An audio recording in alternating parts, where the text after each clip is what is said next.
জুলাই শহীদদের গণ আকাঙ্ক্ষার সাথে যারাই বেইমানি করবে তাদের কাউকে ছাড় দেওয়া হবে না বলে মন্তব্য করেছেন শহীদ স্মৃতি ফাউন্ডেশনের সাধারণ সম্পাদক সার্জিস আলম।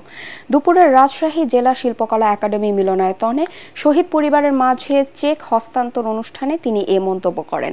এ সময় পালিয়ে যাওয়া স্বৈরাচার শেখ হাসিনাকে বাংলাদেশের কাছে ফিরিয়ে দেওয়ার জন্য ভারতের প্রতি আহ্বান জানান সার্জিস আলম।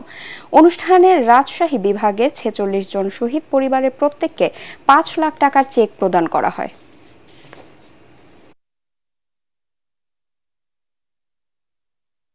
আমরা শুধু ভারতকে একটি জিনিসই বলে দিতে চাই, আপনাদের সাথে আমাদের সম্পর্ক কি হবে সেটা আপনারা আপনাদের কাজের মাধ্যমে নির্ধারণ করবেন।